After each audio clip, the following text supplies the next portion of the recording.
Saganang mamamayan. Diskusyon ng taong bayan. Serbisyo para sa publiko. Usapang pamayanan. Saganang mamamayan. Programa para sa mamamayang Pilipino.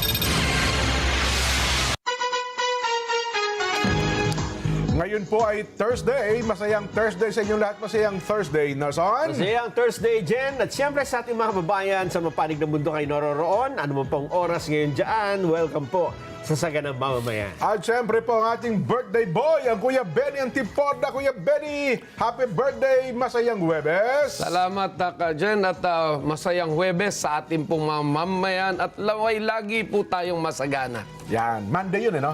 Monday. Kasabay mo February palang 16. nag-birthday ang dating court administrator at ngayon ay Justice. Justice Maidas Marquez. Yan. Happy birthday. Yan. Bukod sa pogi na, matalino pa at magaling pa. Ayun. Isa sa pinakamatagal na spokesperson ni Nelson, ano? Yes, oo. Reporter pa si Nelson spokesperson na ng ano yan Supreme Court Yes, ang magaling. At talagang mula sa Supreme Court ay naging isa sa mga mahistrado ngayon nakataas-taas ang hukuman. Ayun. Rose from the ranks. Yes.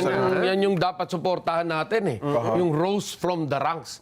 Ibig sabihin, may taglay talagang galing. Yeah. Hindi yung dahil nabasbasan lamang nung kanyang padrino, kundi talagang magaling kaya't napwesto dyan sa Korte Suprema. Tatakbo bang senador yan?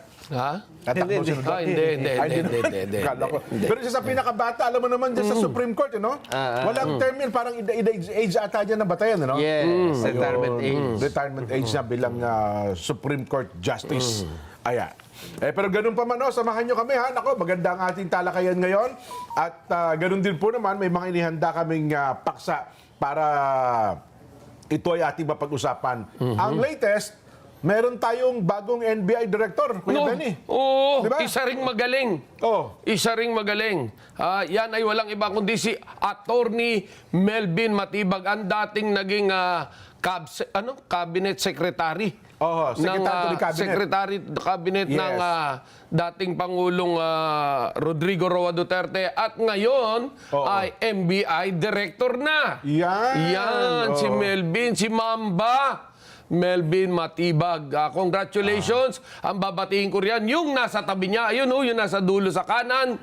Yan ay walang iba kundi ang ating minamahal na Congresswoman Ann Matibag. Yan. May bahay niya. Yun, yan, ang initial pala niya, Mamba. Mamba. Hindi naman kamag-anak ng taga-Cagayan. Hindi. Iba. Ibang Mamba yun. Hindi. Ang kamag-anak nito, sino yung basketball player? Si Mamba. Si Kobe Bryant. The Mamba. Black Mamba ba yan? Black Mamba yun. Hindi, pero 5'11 lang si Melvin Ha? 5'11. Hindi natin nakikita yung iba sukat. Kaya okay na. Ayan si Congresswoman talagang full support sa kanyang handsome husband. Teka muna. Bakit ba siya napili? Dati na ba siya sa NBI? Hindi. Ano yan? Magaling na abogado yan. Abogado? Oo, magaling na abogado General manager to ng Nang NAIA dati. Ganun ba? Oo, ng NAIA. Yes, Ayun. inabot ko yan. Nung ako'y kasalukuyang reporter ng NAIA, yan ang GM. Napakagaling naman talaga ang GM. Siya sumunod kay GM Cusi dati. Dahil talagang napakagandang serbisyo ang pinakita niya nung kasalukuyang nakupo si GM Cusi doon sa airport. Ibig sabihin, nung panahon ni dating Pangulong Duterte, ay opisyal itong si Atty. Matibag? Nung panahon, nung magkakakampi pa yung PDP Laban. Kasi under PDP Laban si Melvin, di ba? Yes. Nagkaroon lang ng faction ata, yung Kusi Wing, at saka yung isang wing, Chicken Wing. Hindi, yung Pimentel Wing. Nene Pimentel, Ayun, Coco Pimentel. Coco Pimentel Wing.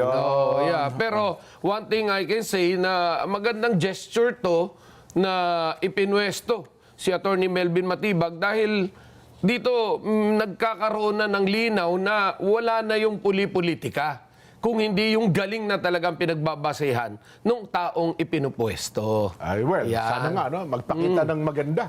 Pakitang gilas, Atty. Melvin. Alam mo nga ng NBI, napakalaki ng partisipasyon, bahagi niyan sa law enforcement natin. Yes. Ayun. Ayun, ano yun? Michigan, USA, juris, doctor. Pero walang paliwanag kung bakit biglang tinanggal si Attorney Magno. Hindi, OIC lang kasi si Atty. Magno. OIC lang talaga. Si Lito Magno. Pero magaling din yan. Oho. Alam mo, hanga tayo dyan. Dahil, alam mo, talagang sa kasalukuyan, sinasangayunan natin na yung mga new breeds na Oho. ang iyo po bilang mga pinuno ng mga ahensya para nga naman makabago rin yung kanilang teknolohiya pagkarating sa kinabukasan ng ating bayan. Ayan. So, expect natin, tignan natin kung ano ang mga magiging Yeah. performance nitong si Attorney Melvin Matibag. Yes. Na huling kita ko sa kanya yung pagdinig dun sa kamera sa usapin ata ng power. Anyway, ano nga, isa sa mga susubaybayan natin yan. Naging USEC din ata siya nung nasa DOE. Si GM Cusi, GM ano, Cusi. Secretary Oo, Cusi. naging sekretary ng DOE, Department of Energy. Pero itong Melvin Matibag, identified pa rin ba sa mga Duterte? Hindi na. Well, Parang wala na rin ata wala na rin, lately, no? no? Of course, yun ang gagawing panggiba sa kanya. Batayan ni ganito, batayan ni ganon. Pero again, dapat ang pananaw ng tao is batayan ng taong bayan. Yan. Laging ganon dapat ang pananaw. Now, Gagawa ng mabuti sa taong bayan. Ano, ha? pag pumalpak, hindi sibakin. Ayan, Diba? tama. Pag matino, abay suportahan. Oho. At pinaka-importante sa lahat, pondohan. Ayan. Dahil napakahirap nung magaling ka at wala kang pondo. Kasi may, Diba? may bukod naman natang intelligence fund ang Yes, NBI. NBI. Yan. Yan. Anyway, ano pa? Nasaan? Eto na. Magugulat kayo rito. Nervous na naman ako pag kami magugulat tayo. Nakakagulat talaga ito, ha? Hindi ba kahapon nagdeklara si Vice President Sara Duterte na siya ay tatakbo sa pagka-presidente? Yes. Alam mo ba kung anong nangyari? Ano? Nanalo na? Naiboto na ba? Panalo na po. Ang bilis. Nakakagulat nga yan. Eto na ang labanan. Parang mga, di ba na pag mag-chess tayo, di ba? Iayos mo muna yung mga piyesa. Siyempre, positioning mo na. Oh. So ilalagay mo kung sino yung hari, sino yung... Yes. di ba? Ayun na, oh. Doon naman yung kabila, siyang maglalagay. Siyempre, ganyan din kalaban. Pangontra. Oh. Nako, may naglagay na rin sa kabila. Oo. May panapat na rin sila. Ngayon. Hindi pa sinasabi, ha? Kasi ang balita kahapon kay BP Inday, tapang at malasakit. Oo. Akala ko nga si Kuya BG kasi malasakit, di ba? Identified sa kanya. Oo. Pero ngayon, meron daw nagpalutang naman si Senador Ruben. Oo. Ruben Padilla. Oo. Sabi niya, hindi, I me. Parang babae sa babae. Di ba? Ganun ba? Yes. So ngayon, ano naman sa kabila? Ito ang pangtapat. Jen, ha? Sige Di ba nga. nung nakaraan, bago pa yung announcement ni BP Sara, nagsalita naman si Bam Aquino na ayun, dapat yung mga kaso sa ICC, dito nangyari yan, dito dapat litisin. Yun. Di ba? Tapos, ngayon ay inupakan naman siya ng mga kakamping niya. Nakakadilaw. Kaping, tsaka kadilaw. Na nagkawa, sabi na, naku, ano nangyayari sa atin, ba't nagkakaganon? Kasi si Bam Aquino, kung matatandaan nyo, noong nakarang eleksyon, siya ang number 1 sa Opposition. sa opposition. Yes, oo. Number 1, Bongo, di ba? Number 2, siya kaagad. Pagkamat hindi sa miyembro ng Alyansa ng Bagong Pilipinas. Hindi, Oo, tama. Kaya, ibig sabihin, kung contender ang titingnan mo, siya ay pinaka malakas. Pwede. Kung ang pagbabatayan natin ay last election, pero May pinakamaraming boto bilang senador. oo, Yes. kaya lang, ginugulo nyo ngayon, parang binabatikos ninyo. Hindi. Yan yung tinatawag na tawid. Parang tawid. Tawid. Ganun. Ayaw sabihin nun. Nung unang panahon, kapag ganyang nagkakaroon ng alugan sa politika, tawid ilog eh. May tumataas. May tumatawid na sa kabilang ilog, di ba? Para magkaano? Oo, ngayon iba. Oo. Medyo mahirap ngayon, medyo malayo laban. Mahirap tuwid. Tawid dagat ngayon, tawid dagat. Eto na. Ano sinasabi natin? Tawid West Philippines ngayon. Hindi. Kung ganyan lang na Oo. may pumupuna kay Bam Aquino, ito kaya, ano kaya mga magiging reaksyon, Jen? Ba? Oo, ano nga? Alam mo ba kung sinong nag-meeting para Parang kinakabahan. sa unang pagkakataon, Nagpapalpitate ako dyan, Nelson. sa Medyo- napakahabang panahon ng politika sa Pilipinas, mukhang magkakaroon ng panibagong unit team. Totoo? Ang tagal lang. Delayed ang reaction. Di ba yung naunang unit team, berde at pula? Pula. Di ba? Ngayon. North to south. Mukhang nagkatotoo dyan yung haka natin mga nauna. Na ngayon, maaaring maging pink at pula. Pink at pula? Pagka pinaghalo mo yan, pink at pula, magiging ano yan? Parang violet ba yan? Pusya. Pusya? Pusya. Spell pusya. Red na lang. Red tayo. Red na lang. Kaganda. Alam mo kung bakit ito ang ugong-ugong na pinag-iisipan ngayon? Bakit daw? Kasi, nag-meeting Jen. Sino? Alam mo kung sino nag-meeting? Sino yan? Nako, at confidential yung meeting. Pero nalaman Hindi mo natin, alam. ha? Oh. Confidential, Hindi mo nga alam. Pero ipinaalam. Ako hindi ko alam. Mag-meeting Hindi sila. ko alam. Hindi ko alam. Si Pangulong Bongbong Marcos, Okay. o hulaan niyo kung sino ka-meeting. Sinabi mo na kayo na, di ba Makino, sabi mo? Pangulong Bongbong, tsaka dilaw, pink, hindi Bamakino? ba Makino ang kapi? Magugulat ka rito. Sani ang gara, yun, no? Nakita ko. Tsaka Lagdameo? Bumubulong-bulong si... May kamiting pa tayo iba sa likod. Yung Sabi niya. dati niyang kalaban, Ba? Sino yan? Mayor Leni Robredo. Ay! Oo, di ba magkalaban sila sa Vice President. Oo. Nagkalaban din sa pagkapangulo. Oo. At ngayon, hindi sila mag-aakala na bakit sila magmi-meeting dyan? Sa tingin mo, anong pinag-usapan? Baka naman kapakanan ng taga-Naga. Kasi mayor ng Naga siya, no? O ano ba kailangan nyo dito sa Naga? Di ba? Naga-uunlad ba kayo? Kayo ba po ano? Baka naman yun ang pinag-usapan. Maari. O nag-prepare kayo? Nag-prepare ngani ka mo. Sabi mo, Bisaya eh. Ngani. Ano pala, Bicolano. Siguro maganda ang magpaliwanag dito ay si Jose Claire Castro. Ay, paliwanag.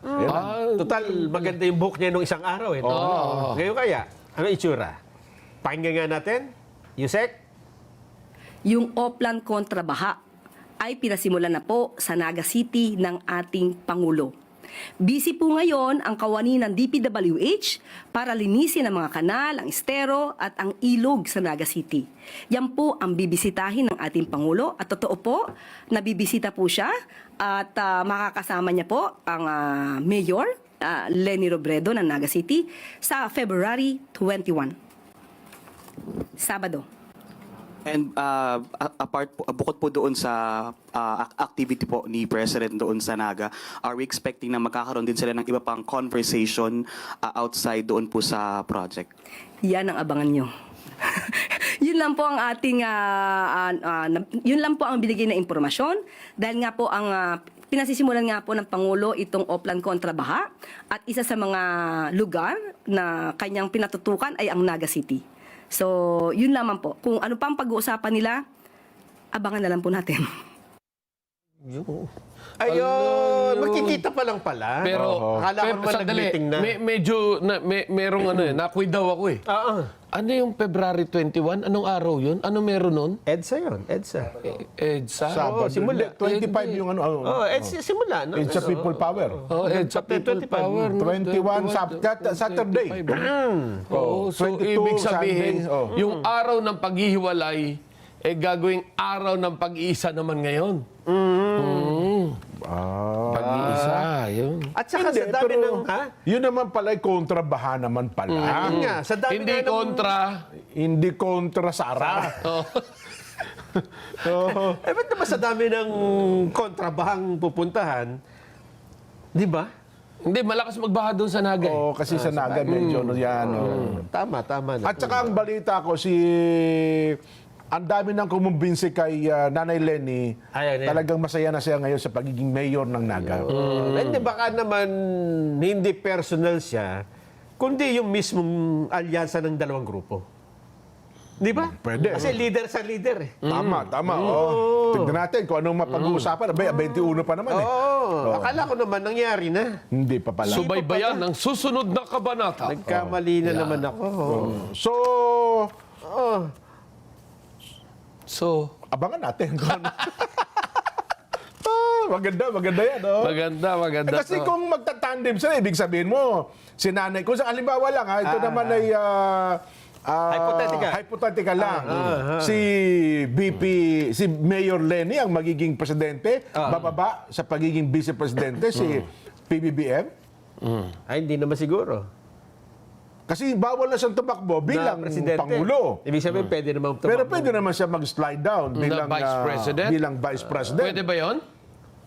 Pwede. Walang nalalabag sa kasi dati na itanong na yan, pag-usapan eh. So nakikita mo yung ganong Hindi, senaryo? hypothetical nga lang. Oo. Hypothetical. Pero no? nakikita mo? Pwedeng mangyari yun. Kung talagang makukumbis, sabi natin, kasi si Nanay Lenny, pwedeng sabihin niyang, so babae sa babae yung ulo. Di ba? Medyo mahina nga si Nanay Lenny. Pero ang buong pwersa halimbawa ng gobyerno, kasama niya si BBM, pwedeng lalakas kung susuportahan din siya. Madam Auring, ikaw ba yan? Lalakas! Yan, di ba?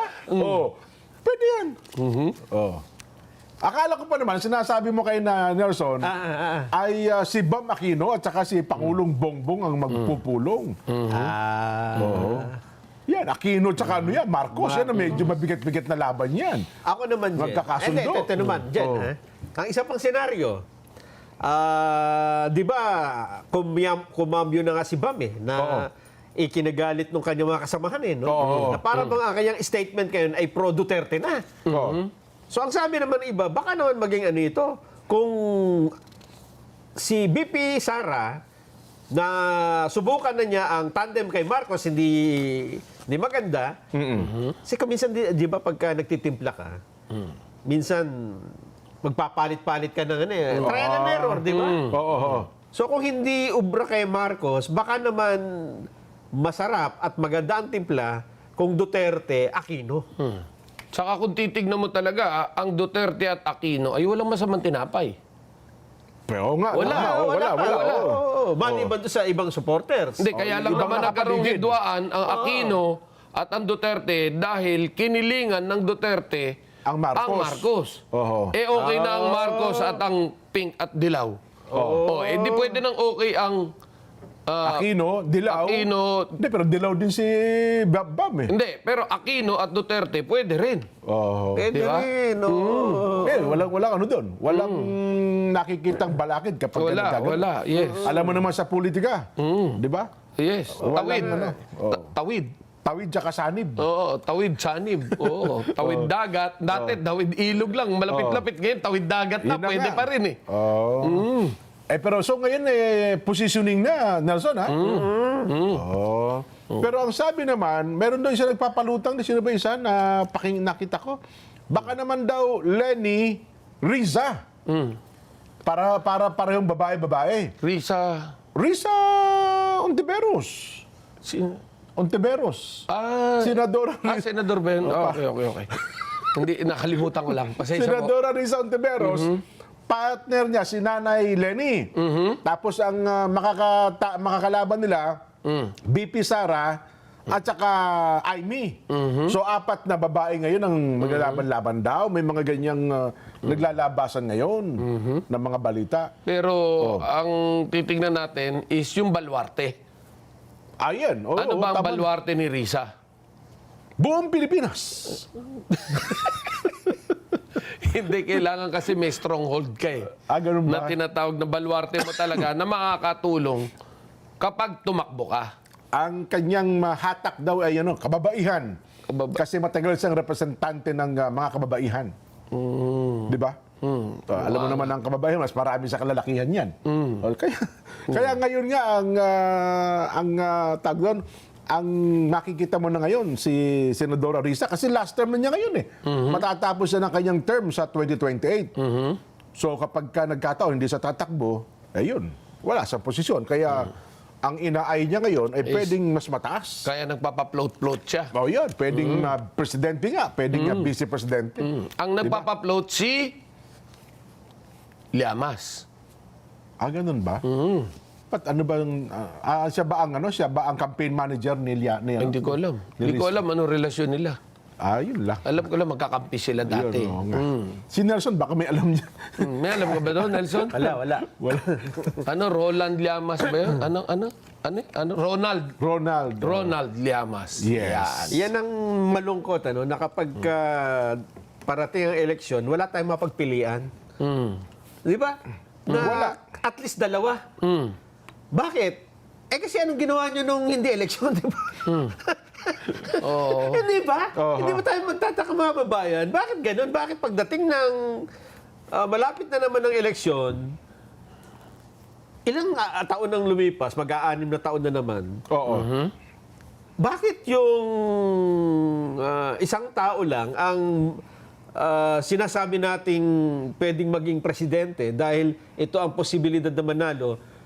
At yung mga matitino na sabihin natin at yung mga nagsasabing mahal ang Pilipinas, anong ginawa ninyo? Hindi, may mga nag-attempt naman, Nelson. Di ba, Kuya Benny? Mga may nag-attempt na kasi alam nila, presidentiable na talaga yung BP Inday. Sino ang pwede nilang itapat? May in-attempt nila kung sino-sino, pero lahat parang pumapalpak. Ayun na, yung sinassabi natin. Pumapalpak eh. Ibig sabihin, ano naman kasi yan, makikita ng tao di ba? Oo. Na, una, baka hindi tama yung mga kasama yung tao. Pangalawa, hindi kayo, yung sinseridad hindi nakikita Di ba? Ngayon, ang ina-attempt nila, ito, kitang-kita naman natin, kahit bagamat walang formal na pagpapahayag, yung John Vic Remulla. Di ba, last month ka, sabi ng Secretary John Vic, kaya ko patakbuhin ang gobyerno ng Pilipinas. Sa bagay. Diba? Oo nga, naman, May kakayahan. Kayang-kaya ko. It's too late to judge, di ba? Yes. Pero lahat tayo kasi abangers Yes. Sabi ng Secretary John Vic, lahat kayo abangers lang muna kayo, ha? Stop, look, listen. Yeah. Standby lang muna kayo. Standby lang Pero kayo. alam mo dyan, ang magpapabigat pa ng labanang ito ay yung kung tawagin ay yung underdog ka, di ba? Kasi sa kasaysayan Dark horse. Yung dark horse ang sa pinaano. kasaysayan ng Pilipinas sa eleksyon, matatanda mo nung namatay si dating Pangulong Cory Aquino, ang kandidato na si Mar Rojas Yes. Nagpalit sila, nag-switch, di ba? Nagtumakbo si Noynoy kasi nga nawala. Biglang patok, biglang palo si biglang palo. Noynoy. At si Senador Antonio Trillanes, kaya siya naging senador dahil dun sa underdog din siya. Di ba? Pinakulong siya ni Gloria. Nakakulong siya, nanalo pa rin, di ba? Ngayon, eto ang problema nung mga ayaw manalo si BP Inday. Lahat ng elemento ng pagiging underdog nasa kanya Di ba? Ang daming kasong isinampa. Ang daming kung ano-ano. Lalo nilang pinalalakas. Eto yung pinakahuli. Ito yung pinakahuli. Yung sulat ni dating Pangulong Rodrigo Duterte. Na kapag ka ito ay binasa mo, ewan ko na lang kung hindi ka maawa o hindi ka maliban na lang siguro kung galit na galit ka sa taong ito. Bakit? Ano ba ang... sabay lumiham? May liham siya din sa ICC. Sa ICC? Sa ICC. Kala ko lumiham kay Pangulong Bongbong. Gusto mo basahin ko? Sige nga. Kasi sabi mo talagang maluluha tayo, no? Yun yung sinasabi ko, baka nagdeklara si BP kahapon. Itong sulat na ito, 17th ang peche. Pero kasabay ng birthday pa rin kay Benny. pero lumabas kahapon lang din ito. Medyo bandang hapon na, gabi na. At nakalagay dito ay, babasahin ko po mga kababayan, ng buong buo, I, Rodrigo Roa Duterte, wish to waive my right to attend the hearing on the confirmation of charges currently fixed for 23 to 27 February 2026. Tama, nakaschedule kasi yan. So, in-expect natin by January 23, Monday, Hanggang 27. ay haharap siya. Sabi nga nila, tinatanong nila, magpapakita kayo sa TV? Winave na niya. So, winave na ng Ayaw na dating niyang Pangulo. umattend. Oo. I understand the consequences of my waiving this right, which has been thoroughly explained to me by my counsel, and I trust him and his team to challenge the sufficiency of the prosecution's evidence on my behalf. I do not wish to follow these proceedings from outside the courtroom through the use of communications technology. An original copy of this waiver with my signature is in the hands of my lawyers. Sa kanyang liham, Jen, Oo. kahit pa... Hindi siya atin, di ba? Oo. Kahit pa lagyan siya ng TV doon, ayaw din niyang panoorin. Ganon. My reasons are as follows. Okay. Dito na, Jen. Dito na. Ano ang mga kadahilanan bakit siya hindi harap, hindi niya panonoorin? Ito na. Oo. I do not recognize the jurisdiction of the International Criminal Court over my person. Hindi niya kinikilala Yun. ang Ay- ICC. I am a Filipino citizen forcibly pushed into a jet and rendition to The Hague in the Netherlands in flagrant contravention of my country's constitution and of national sovereignty. Yan. My kidnapping was facilitated by the office of the incumbent president of the Philippines Nako. with a plane especially chartered for this purpose. To claim that I oversaw a policy of extrajudicial killings is an outrageous lie. Oho. These claims had been peddled by my political opponents for many years. And as my nation knows, they are based on the word of individuals whose credibility has been thoroughly discredited. Oho. I do not wish to attend legal proceedings that I will forget within minutes. Oho. I am old, tired, and frail. I wish for this court to respect my peace inside the cell it has placed me. Oho. I have accepted the fact that I could die in prison. Nako. Oho. Oho. But those who desire this fate for me should know that my heart and soul will always remain in the Philippines. Oho. I am proud of my legacy and of my service to my countrymen around the world. Let no one doubt my love for and loyalty to the Filipino nation. Kaninyo ako magpabiling sulugoon. Rodrigo Roa Duterte.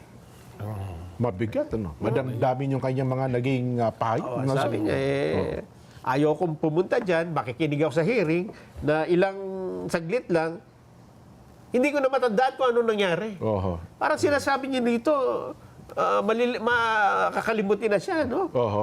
At hindi na rin niya inaalis ang posibilidad na anumang oras ay doon na siya mamamatay sa kanyang bilangguan. Ayun, mabigat nga. Tapos yung mga request pa niya, kahilingan na ayaw pang pagbigyan, ano? Ng ICC. Kaya yan ang sinasabi natin, di ba? Oo. Doon sa elemento ng pagiging ikaw ang nasa ibaba, ay nandun na lahat sa panig ni Vice President Sara Duterte. Kumbaga lahat ng awa Lahat ng na, tao oo. sa kanya ngayon. Ang mabigat dyan, yung tinanggap na ni PRRD na doon na siya mamamatay. Kaya nga, Jen, Yung tinanggap niya, yung sinulat niyang ganyan, napakasakit nun para sa mga Pilipinong nagmamahal sa kanya. tsaka, So, kaya napakahirap tapatan eh. Oo. Dahil una-una, mataas sa rating, mataas ang Trust lahat. rating, etc. Tapos, Confidence. personally, siya mismo ay nandun ang elemento ng awa at siya yung ginigipit, di ba? Oho. Plus, ito pa yung kanyang ama. Hindi ba? Parang apakahirap nga naman. Sino itatapat mo rito na meron din ganito mga elements? Oho. Tapos tanggap na niyang doon na siya. Well, kung ang iba ay baka naman yung mga anti-Duterte natutuwa sa bagay na yan. Hindi, pero tignan higit niyo rin, na- yung elements na yan, noon, ang may taglay niyan, si Lenny.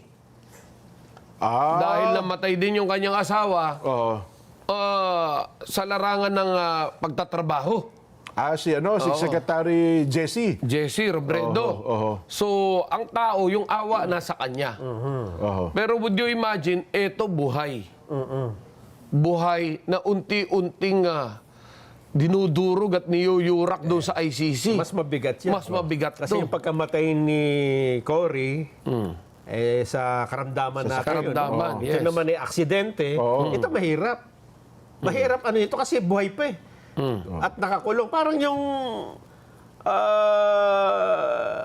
pagkahabag mo dito ay hindi kayang tapatan nung dalawang naunang kamatayan na yung isa sa sakit, yung isa sa aksidente, hindi ba? Oho. Ayan ang sinasabi natin na paano mo yung tatapatan ang mga elemento na ito. Eh baka naman may maisip din sila. Yung mga kalaban. Yung mga posibleng kalaban. Kasi ang epekto niyan, Jen, ito yung mabigat na underdog, di ba? Oo. Kung tawagin. Kapag ka tinapatan mo yan ng kalaban, lalong magiging lalong magiging underdog yan. Pag tinapatan mo ng tapos pagka binira mo, Oo. naku po, balik sa'yo yan. So, ang suntok mo, papunta sa kanya, balandara sa'yo yan. May ano Ah, eh. di ba? Oo, may buwelta. Yan ho ang... Hindi natin sinasabi na kung anong mangyayari, pero based on history, political situation sa bansa, yan po ang realidad. Di ba? Hindi, alam mo ang tanging paraan para ma-overcome nyo itong sitwasyon na ito? Ang tanging paraan lang dyan, pakita kayo na mabuti sa bayan. Gumawa kayo ng mga bagay na mas magaling pa sa ginawa nila noon. Tama, no? Hindi yung puro... Huwag yun ang apihin yung tao. Huwag nyo nang apihin, huwag nyo nang dikdikin. Oho. Kasi lalong sumisikat. Di ba? Pwede rin. Okay ha, ito. Magandang teorya din yan. I-assume natin. I-assume natin na na-impeach. Oh. Na hindi na makatakbo. Oh. Nandyan yung kapatid. Nandyan si Pulong. Nandyan si Baste. Ganun din eh. Oh. Tuloy rin ang tuloy. Di ba? So kukuha din ng simpatsya. Kukuha rin ng simpatsya yung mga yon. So, ang mangyayari, magiging in vain lang yung gagawin nyo doon sa taong dinudurog nyo. So ang pinakamagbuting panlaban dyan, magpakita ka na lang ng mabuti, mas Pakitang magaling ka. gilas ka, na mas magaling ka. Mas magaling. Na mas karapat-dapat ka. Di ba? Oho. Dahil gaya ng sasabihin natin, talaga namang ang bawat politiko ay may weakness. May kahinaan ba? Totoo. Kumbaga, makikita mo, mahina siya rito. Mahina siya sa math. Di galingan natin yung math. Oho. Mahina siya sa serbisyo. Di galingan natin yung serbisyo. Oho. Sa ganung paraan, maaaring matabunan natin yung kasikatan ng isang tao. Lalo ang vice presidente, wala namang gagawin yan. Wala namang trabaho ang vice presidente kung Yes. magabang lang ng magabang, di ba? Kasi una, wala siyang cabinet position.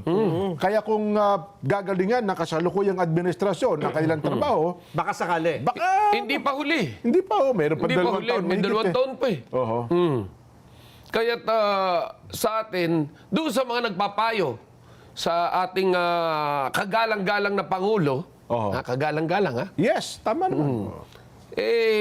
siguro naman it's about time, payuhan nyo naman ang tama.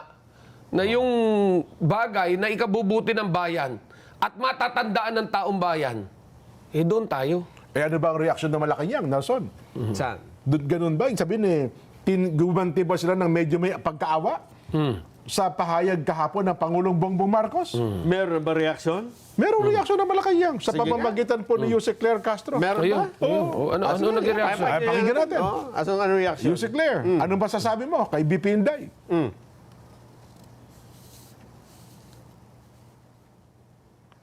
Wala yata Wala reaksyon eh.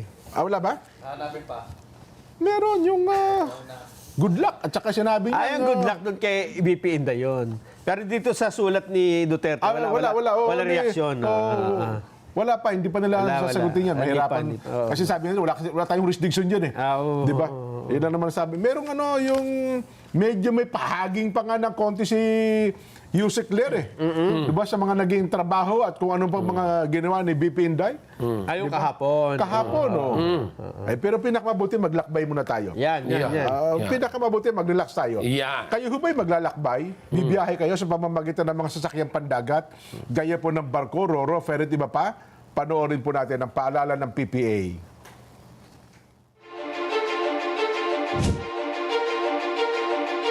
The Philippine Ports Authority, or PPA, is the nation's premier maritime agency, steering the course of progress through the archipelago's vital ports and harbors. PPA is among the strongest economic performers in Southeast Asia, according to Drury Maritime Research. This translates into bigger figures for the economy, creating a ripple effect in all sectors. PPA's mission is to provide modern, sustainable, and resilient port infrastructure and facilities to provide responsive, reliable, and efficient port services, and to promote a regulatory framework that is transparent, fair, and relevant to the needs of all stakeholders. To keep pace with the global trends and improve operational efficiency, the PPA has implemented various technological upgrades. Mas maganda lang pong bumiyahe ngayon sa ating mga pantalan dahil nakita naman po natin mas madali na, mas convenient para sa lahat. Lahat po ito ay bahagi ng ating pagsasaayos ng ating mga pantalan para na rin po sa matagal ng hinahangad o nire-request ng mga pasahero natin na gawing mas maganda at mas kaaya-aya po yung mga pantalan natin, lalong-lalo na po yung mga terminal para po sa lahat. Legasiya po nating lahat ito na tayo ay makakaalala so many years from now na tayo po ay naging bahagi ng pagpapaunlad po dito sa pantalan. The Philippine Ports Authority stands resolute. Its mandate, vision, mission, and transformative projects, setting the course for a maritime future that resonates on a global scale. Philippine Ports Authority, linking the Philippine Islands to the world.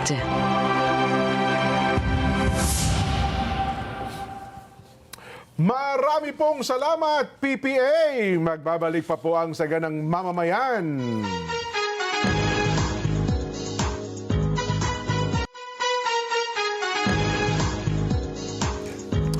Mga kapatid, mga kabarangay, mga kasambahay, mga ka-SGM, panalo-klak na. Heto na po ang panalo tip para masulit ang budget natin sa bahay. Doon na tayo sa Always Panalo. Pure Gold, pare ko, yan o. Mababa po ang presyo, very convenient sa dami ng stores nationwide at laging kumpleto. At meron din pong Pure Gold mobile app. Kaya sa mga ayaw pa pong lumabas, pwede ho mag-order, magpa-deliver via Pure Gold Mobile. Download nyo na ang Pure Gold mobile app. Ayan, salamat po. Oh. Pumuputok pala dyan ng ano ngayon, Benny? Ang Bulkang Kanlaon sa Negros Island Region. Kala ko may nagpuputok ang butsi. Matindi ito. Kanlaon pala. Mamaya, tatanggap tayo ng report kasi napakalaking pagsabog ang So ito, binugan. ito major eruption ba ito? Major, oo. Nako. Oo. Dati pa, parang sumisinok-sinok lang, eh, no? Eh, ngayon ho, doon sa report ng PBOX. We report, correspondent natin. Ayun, sige po, May mamaya. mga nakita rin akong video eh. Antabayanan po natin yan. Oh. Ready na ba yung reaction ni Auntie Claire? Wala pa. Sige. Okay, nagpasa na natin yan. Anyway, Nason. Ay, na. Kita mo. Habol eh. Yung medyo mahaba-haba, huwag lang yung... O sige nga, panoorin na lang natin. Ano ba reaksyon ng Malacanang sa deklarasyon kahapon ni BP Inday Sara? Nadinig niyo po. At ang sabi niya po ay good luck. Yun lamang po. At nadinig niya po ang mga sinabi na pinagsisisihan at humihingi ng patawaran itong sa Vice Presidente.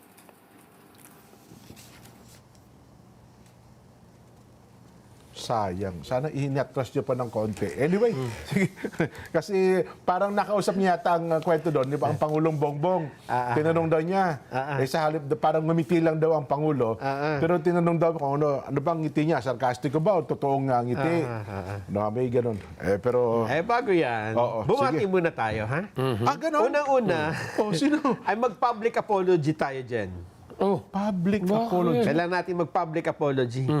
Wala tayong binatikos sa asawa ng senador. Meron. Wala tayo. Hindi nga Akala tayo mo lang mapatikos. wala. Ha? Meron. Wala Hindi akong tayo matandaan. pumunta sa kasal ng anak ni Don Orozco. Oo, ikinasal pala noong February 17. Akala natin ay February 27. Naka-standby tayo eh. Oo, hindi. Si Don naman kasi hindi ka naman hindi ka tumawag eh. Busy si Don ng araw na yan eh. Oo. Ikinasal na pala noong February 17. Sayang hindi tayo Alam mo naka-attend, naman no? yung tatay, mas abala pa sa anak na ikakasal eh, di ba? Oo. So kung wala kayong wala yung presence, yung present na lang, padala nyo. Nako, sayang. Nagtaasan lang kami ng kamay. Present, present. Andun pa naman si Senador Marcoleta. Ay, nako. Ipinaghanda pa naman tayo ng Dumating sa reception sa lang din reception nga, doon tayo inihintay Yung isang table, inihanda sa atin, tapos hindi tayo dadating. Nakakahiya nga naman, di ba? Isang lamesa, buong lamesa daw tayo eh. Sige, Nako, ganun pa man eh. babayaran mo daw yan Oh, sige. Diyan lang naman, malapit lang naman, di ba? Oo. Teka, ano pa pangalan nung ihinahig? Nung anak ni Kuya Don. Adrian and Eliza. Yan. Ayun. Congratulations na lang, Adrian at saka Eliza. Yes. Yan. Ngayon ay magiging Orozco. Ayan. Ano? At binabati ko ang aking apo sa pamangkin, Sino yan? si Brigido. Ba, pangalan pa. Oo. Siya ay 1 month old na ngayon. Talaga naman. Ha? At yung isa pa, Tuwang-tuwa ngayon na yan. Isla Olivia, nagdaos ng kaarawan ng isang araw.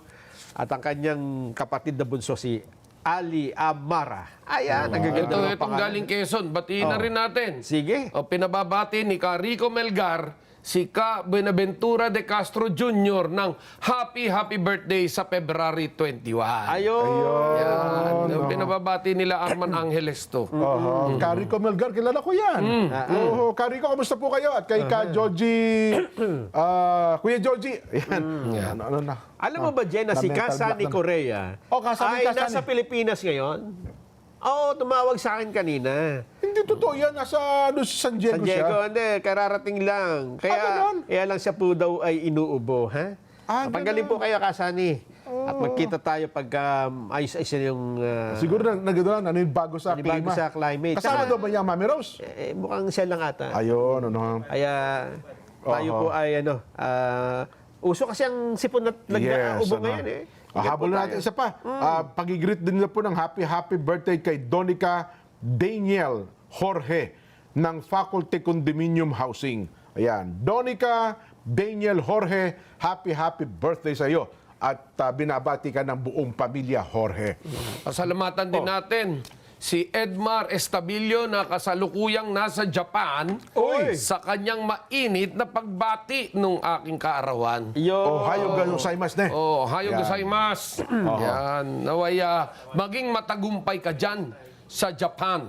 Ha? Di ba? Ito'y kasama namin dating mamamahayag, no, kung saan nagkaroon ng problema ito nung panahon ng kainitan, yung usapin ba sa Blatterbook ng kapulisan. Ayun, Sa Marikina. Ginagawa niya. Yung binabasa niya, nagalit yung pulis, ginombag siya. Ayun. Ang National Press Club po ay buong pusong nakatayo sa tabi niya. At ipinagtanggol po natin ng buong puso yan. Walang takot sa kapulisan, no? Basta't mali ang pulis, hindi naman po natatakot ang mamamahayag. Yan. No? Pero kapag tama, ay full support naman po tayo sa kanila. Yan. Edmar Estabillo, more success in life. Yan. Ito na po, update tayo sa Mount Canlaon. Bulkang Canlaon muli na sumabog at nagbuga ng mataas na abo. Jesse Ayungon, nagmamadali. Jesse, banatan mo, bilisan mo na. Jesse! Diyan, Kuya Nelson, no?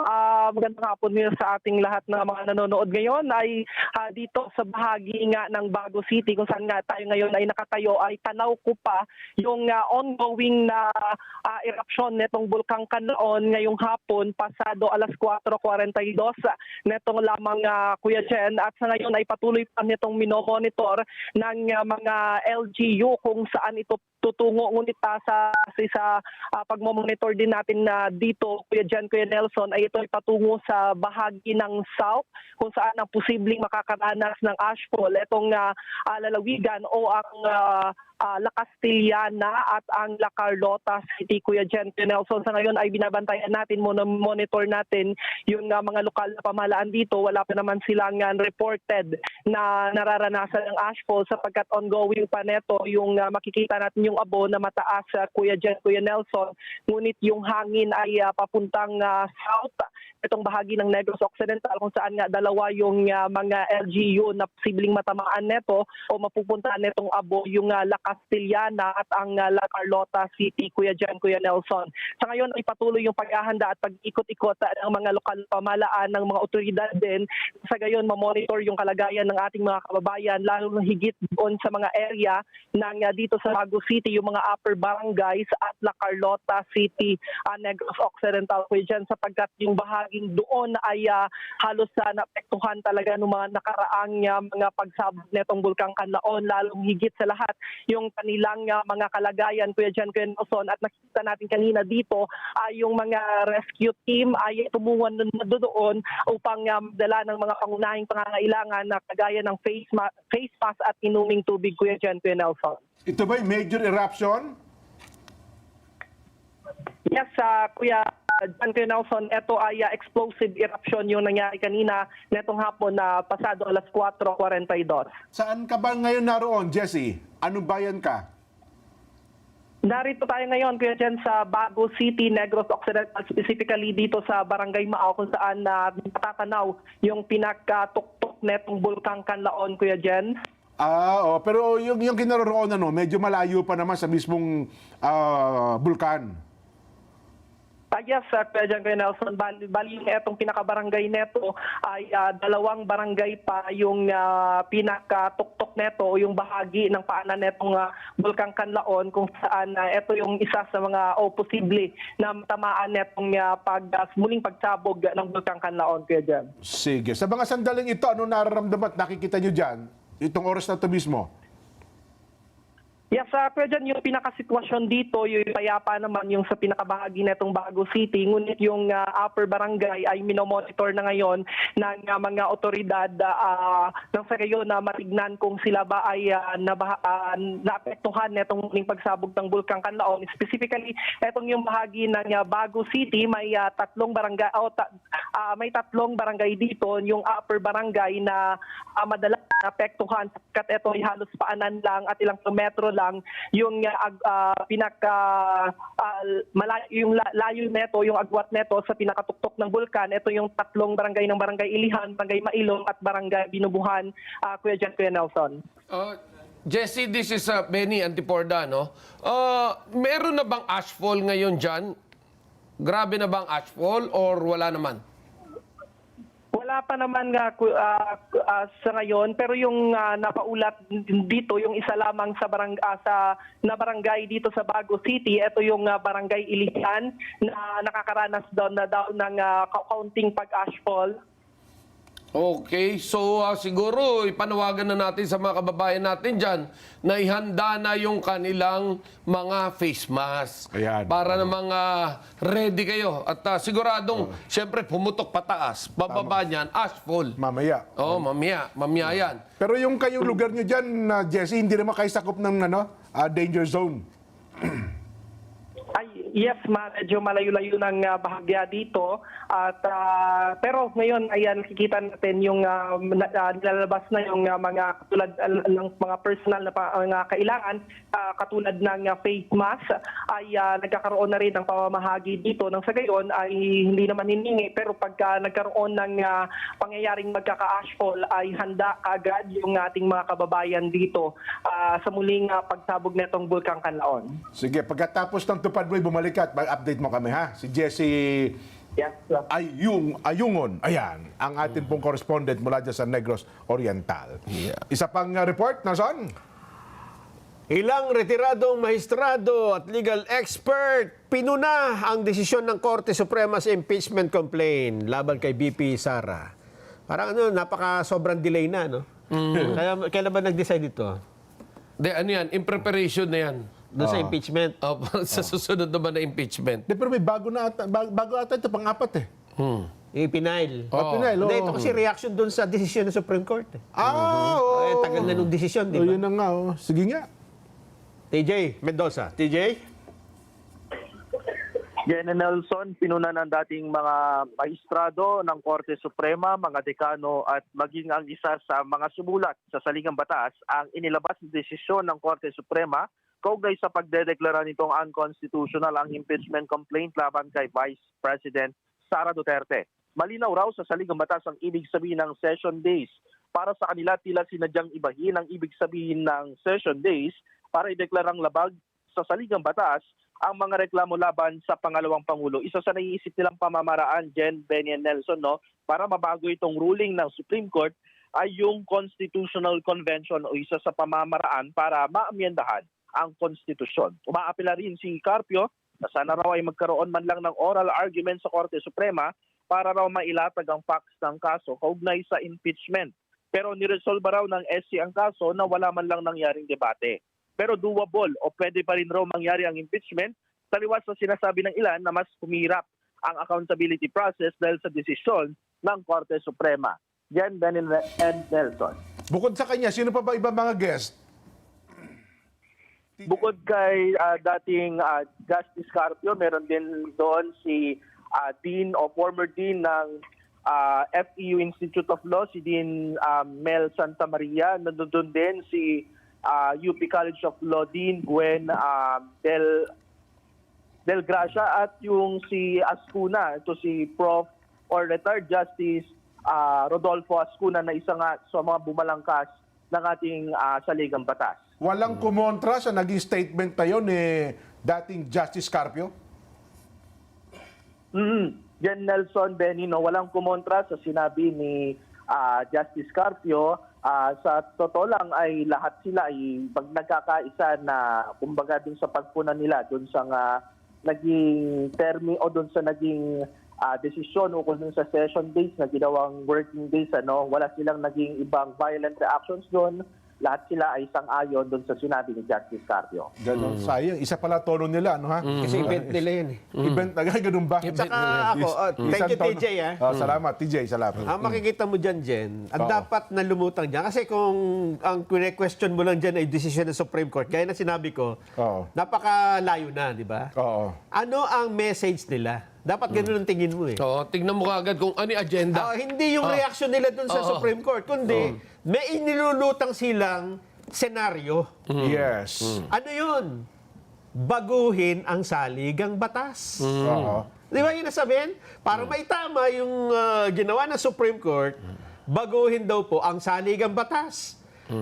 Di ba kanina tinitingnan natin, anong itatapat mo dito sa pagdedeklara ni BP Sara na nasa kanya na lahat ng elemento ng posibilidad ng pagkapanalo. Mataas ang rating, underdog, hindi lang siya mismo ang inaatake, pati yung tatay niya, nakakulong, may simpatsya. Anong pwede mong itapat dito? Hindi kandidato. Ano yun? Saligang batas. Senaryo. Anong senaryo? Yung hindi kailangan magkaroon ng eleksyon. Naku, patay tayo dyan. Hindi ba? Pag binago mo ang saligang batas, pwede mong gawin, wala na tayo presidente, prime minister na. Anong prime minister? Parliament. Ang boboto ay hindi mga tao. Ang iboboto ng mga tao, mga members of parliament. Ang iboboto ng members of parliament, prime minister. Walang presidential election. Yan ang sinasabi natin. Medyo... Bakit ilulutang ngayon yung desisyon ng Supreme Court ay napakalayo? Kasi inilulutang nila ang isang posibilidad na kailangan nating magbago ng saligang batas. Pero yun ba ang kanilang ulterior motive? Itama yung Supreme Court decision? Pwede. Pero pwede bang meron pang iba? Mas malamang. Marami. Kasi sabi nga, imposible sa 15 na mahistrado ng Supreme Court, hindi napansin yung pinupunto nila. Di ba? Kasi unanimous yung decision ng 15 Hindi pala 15, 13 kasi lahat, considers 15 na rin. Kaya nga, ito, yung nagsalita ka dun sa forum na yun, ilan ba sila? 4. Apat. Ano pa rin yung 13? Di ba? Yes. Or sabihin na natin kayong lahat na 4 ay Supreme Court Justice active. Hindi kayo mga retired. Hindi rin kayo... Ano pa rin kayo? Paano pa rin sila? Dissenting opinion pa rin kayo. Majority rule. Hindi kayo pwedeng manaig. Yes. Di ba? So anong punto? Bakit ganun? Inilulutang nga nila, ipinopload nila ang pangailangang magpalit ng saligang batas. Yung talagang, yun yung kasabihan ng mga puti eh. Na we will move heaven and earth. Pero long shot yan. Long shot kung gano'n nagagawin. Ang kanilang agenda. Yun ang long shot na sa Kongreso na long shot. Ginawa nilang shortcut eh. Kasi, Jen, di ba? Diba? Ikaw, naglalaro kang basketball. Last 2 seconds. Asa yung bola? Hindi mo ba shoot kahit long shot? Ibabalibag ko na baka makachamba. Makachamba, di ba? Makachamba, Yun ang sinasabi natin. Kasi sabi mo, mukhang mahihirapan nga kung tapatan, di ba? Kung eleksyon, anong isang paraan? Yung sinabi mo, long shot, last 2 minutes, last 2 seconds. Ang kaya lang problema, mahusay ang ating political analyst na si Jan Sobardiague. Nakita yung motibo. Hindi kayo lulusot. Hindi lulusot sa ano yan. Akala nyo, ha? Mga kamuting kahoy. Pinakamabuti, mag-break muna tayo. At nang sa ganun eh, maka-exit din ako. Yan ang problema. meron pa tayong pag-uusapan. Meron pa tayong pag-uusapan. Pagkatapos sa Ikaw lang ang makasagot nito. Magbabalik pa po ang Saganang Mamamayan!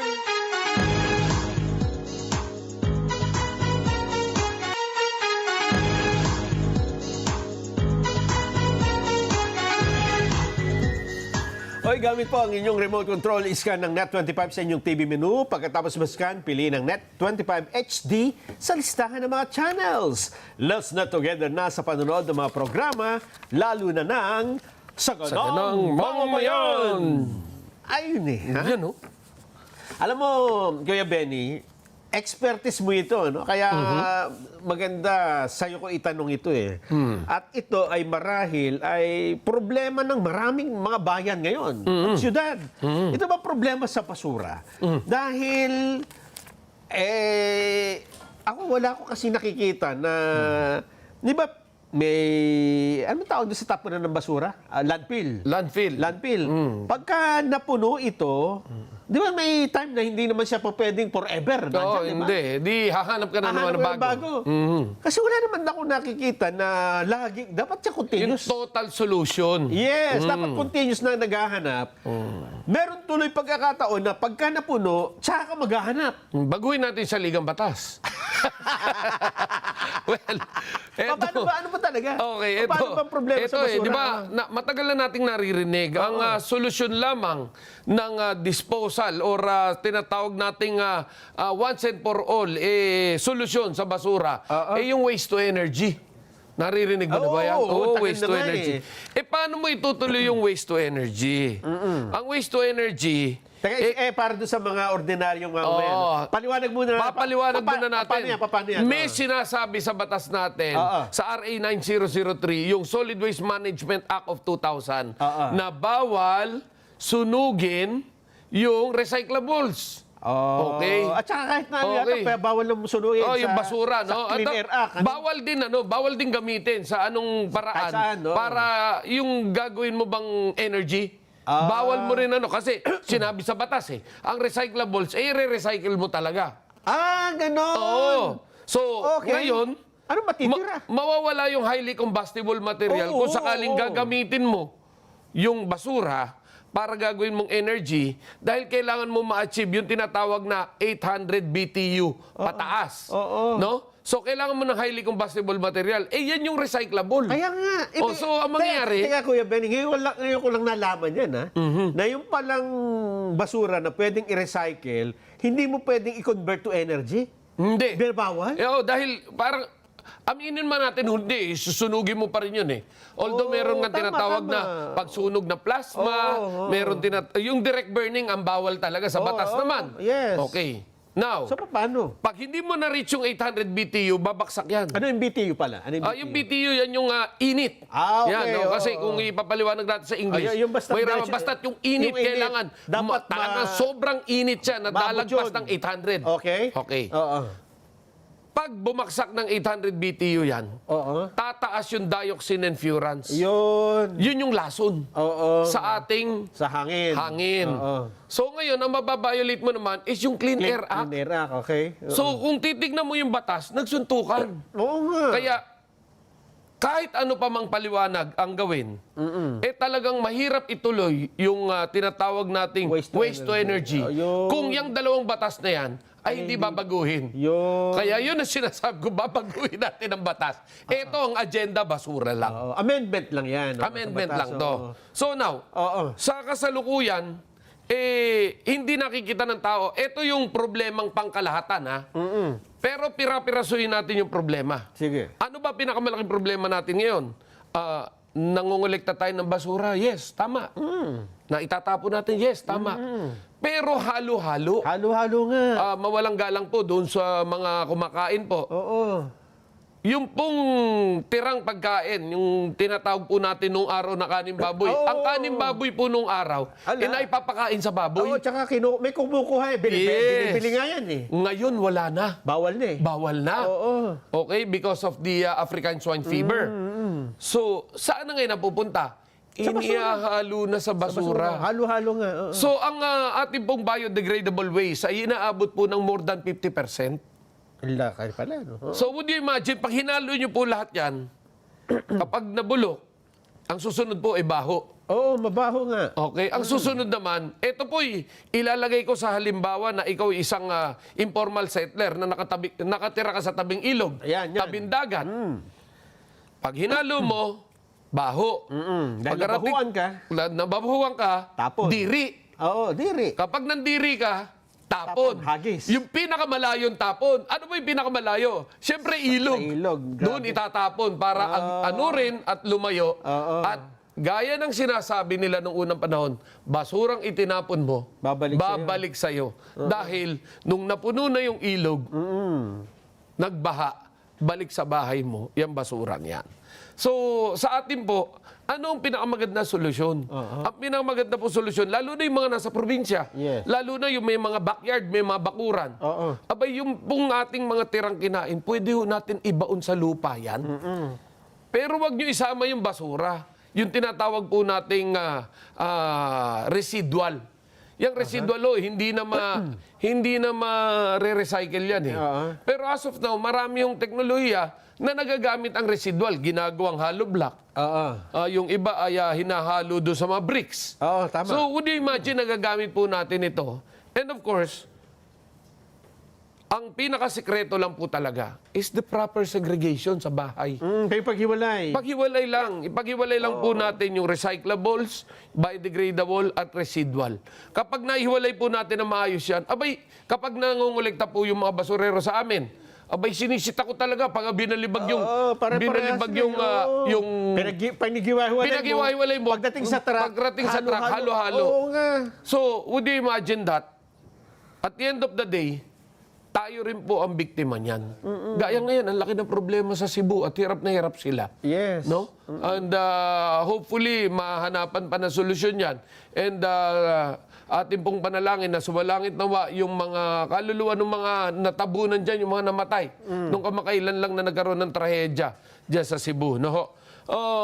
As of now, ang tanging pakiusap lang na sa ganang mamamayan ay i-implement po natin. Alam nyo yung tungkol sa usaping basura, naging naging malutong ang usapin dyan noong panahon ni PRRD. Talagang binigyan ng pansin yan, yung mga basura, yung mga maruruming lugar, nilinis, gaya ng Boracay, Bohol, Palawan, etong El Nido, lahat yan nilinis. Sana ngayon tayo mismo sa sariling bakuran natin, linisin natin itong mga basurang ito, isegregate natin na maayos, huwag tayong umasa sa end process.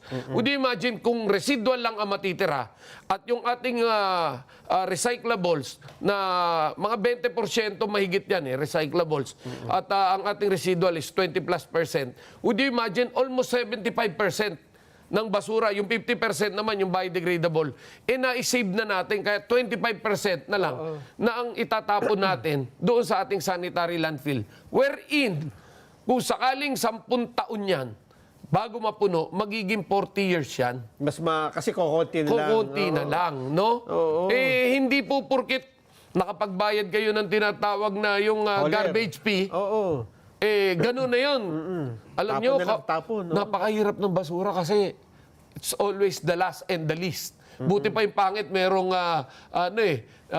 the last but not the least. Ito, the last and the least yung basura. So, pagkarating po sa ganito, isipin naman po natin yung susunod dating henerasyon. Di ba? Kami may nakakita akong mga na kasi kung may batas na ganyan, tapos meron namang paraan, Kasi may nakita akong mga makina na po pwede mag-process ng basura at maging fertilizer, o ano-ano pa. Well, actually, hindi fertilizer. Soil conditioner. Soil conditioner. Bakit hindi siya ganun kapopular? Kaya nga kasi nga, the last and the least Ay, hindi masyado. Kumbaga, hindi pinupondohan ng local government, hindi sinusuportahan ng local government officers, hindi rin binibigyan ng... nung panahon ni PRRD talaga kapag ikaw ay mayor at nahuli ka na meron kang illegal dump site, hanggang ngayon, sa katutak na naman ng illegal dump site. Kapag merong ganyan, suspendido ka kagad 6 months. 1 year. 1 year ka suspended bilang mayor. So would you imagine, kapag umaksyon ang DNR noon, automatic umaaksyon ng local government. No? At nung nag-umpisa na, abay talagang bumilis. So, doon lang sa tinatawag na 10-year solid waste management plan, abay, halos mga 100% yan nung panahon ni Pangulo Duterte. So, ngayon, nakikita naman natin gumagalaw dahil nandoon na rin yung CSWMP, yung samahan ng mga nagmamay-ari ng mga sanitary landfill. Sila yung mga solid waste management providers ng Pilipinas. Sila ngayon yung tumutulong. Dahil sila, kahit na sila'y tapunan mo at nagbabayad ka, syempre, the more, the merrier. May bayad Tama, pero sila, sinasabi nila na, wag, mas gusto namin yung konti, ang tapon nyo. At tuturuan namin kayo paano gagawin nyo. So, yung sinasabi mong makina kanina, ito yung tinatawag na mga biodigester, na kung saan yung mga biodegradable, yung matirang pagkain, yung mga market waste, ito'y ipinoprocess para maging soil conditioner. Yan, pagkatapos niyan, nabuo yan, may sako, yung mga local government, pwede niya ipamigay sa magsasakayan para makatulong sa pagpapataba ng lupa. Doon nga, sa tagal na ng technology na yan at sa tagal na ng batas na yan, ewan ko kung meron, pero wala pa ako nakita na kahit munisipyo, kahit gaano kaliit, na active sa ganyan. Meron ako nakita ganyan. Isa sa hinangaan ko, yung Naga City, Cebu. May ganyan siya? Sa Naga. Sa Cebu? Yes. Si Mayor Christine Chong at yung kanyang ama ang gumawa nito. Dati, until now, I think working pa rin yan. No? Hindi siguro nila naintindihan na kapag ganun ka, alam mo, ikaw yung mayor, ang lakas ng appeal mo sa mga tao, di ba? Pagka naayos mo yung basura, di ba? Tsaka, would you imagine, ang disiplina, kapag sa basura pa lang, na umpisahan mo ang disiplina, tandaan mo, tuloy-tuloy na yan. Sa lahat ng bagay, disiplinado ang taong bayan. Totoo, diba? totoo. Would you imagine, sa buong mundo, isang balot lang ng candy, ang itapon ng tao, isang araw. Naku Isa. babaha tayo. Ilang tonelada yan araw-araw. Diba? So, I think it's the right time na bigyang pansin ng gobyerno na itong bagay na to, dati nakikita mo sa dyaryo Tungkol sa basura, nakikita mo sa dyaryo, sa TV. May kampanya dapat may kampanya dapat. Ngayon, wala. Kasi, di ba yung flood control project, dapat ang kakambal niyan, yung garbage management, di ba? Yes. Ngayon, ang nangyari, sa halip na, di ba sabi nila may pera sa basura? Sabi nga, Pero kasabihan lang, hindi in-actionan. Pero nakita mo sa ibang bansa, yun lang mga recyclables, yung galing sa mga mineral water na yan, bottle, o ginagawa ng damit. Gaya ng mga sport shirt, ginagawa damit, ginagawa sapatos. So, bakit hindi natin gawin yung teknolohiyang yun? Di ba? Tsaka sa ibang bansa, Benny, mahigpit yung segregate ng basura. Yes. Hindi mo pwedeng dalhin sa truck Na halo-halo. At hindi saka may kukunin. kanya-kanya kulay ng lalagyan. Hindi kukunin. And at the same time, May multa ka. titikitan ka. Pag mumultahin ka, apakamahal.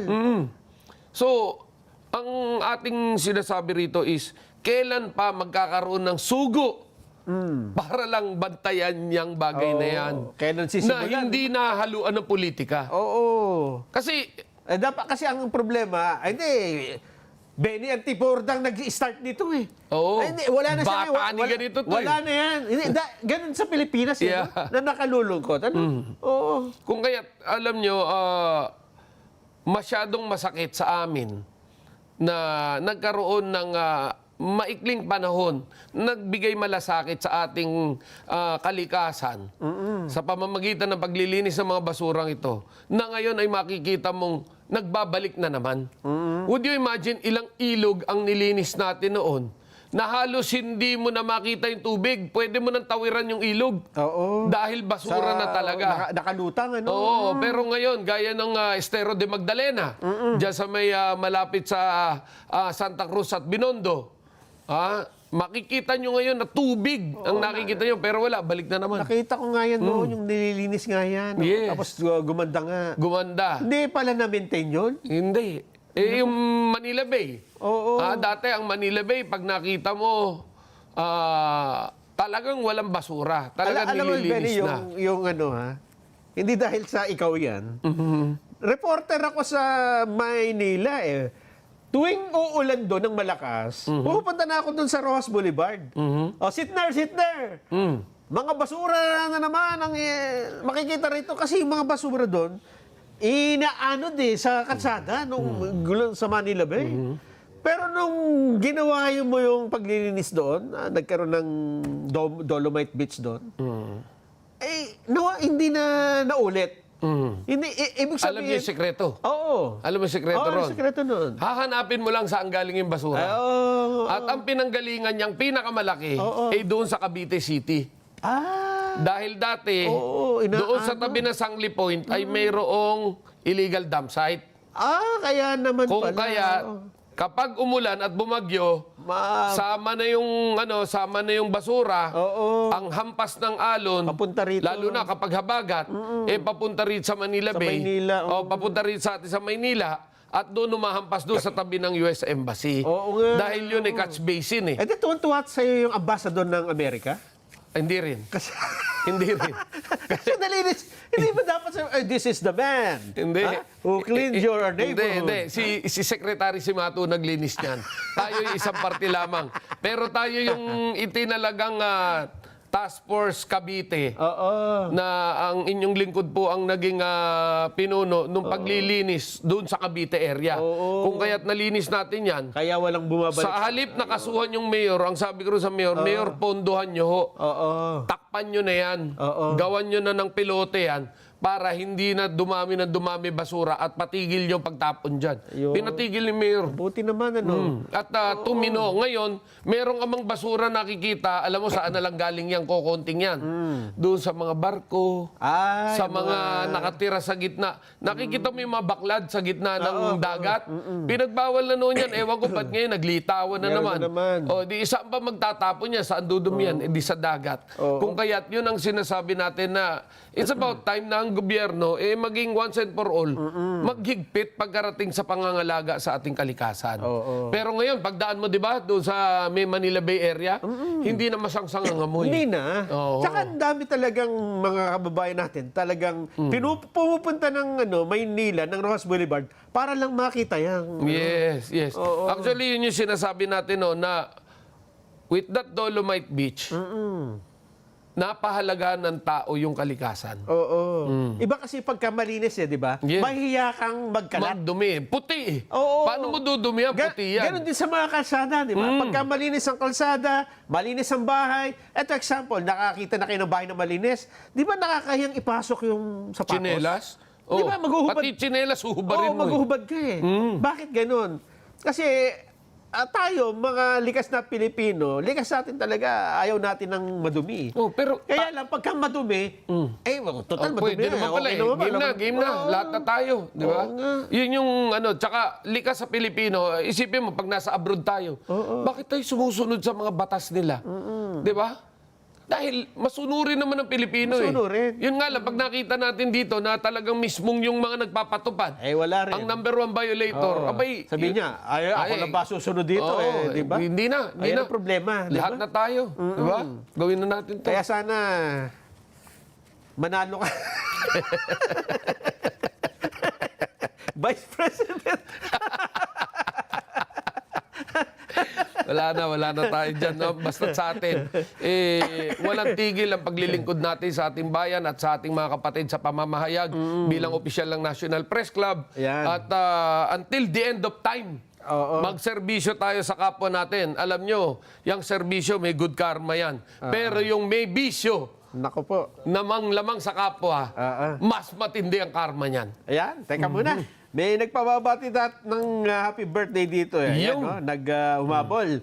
Pabati daw po ng, oy, happy birthday kay ka El Balatbat.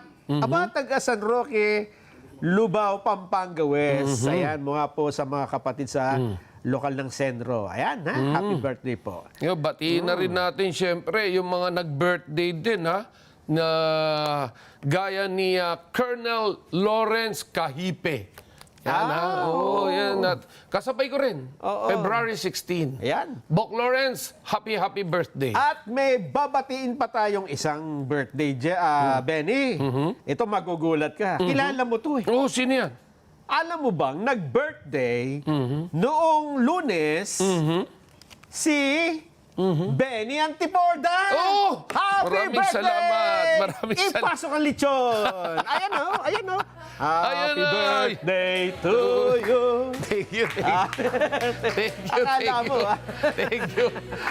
Ayan. Iba talaga pagka naghahanda eh, no? Ito yung may handang walang gastos. Ayo. Yan. Thank you sa aking pamilya sa Saganang Mamamayan. Maraming salamat at ngayon ko lang nasubukang mag-birthday on air. Ganun ba? Oo, kaya First time. salamat. Ito ang aking mga Ayan, ang dami pamilya natin rito. Ito parang- yung anak ko na hindi na kumain ng 3 linggo. na gutom. Okay? So with that, salamat ng marami. Yun. Yeah. Yay. Salamat. Benny, thank you so much, ha? Thank you so much. Hanggang sa susunod po nating balitaktakan. Sa programang Saganang Mamamayan at bukas alas 5, 100%. Happy birthday! Salamat!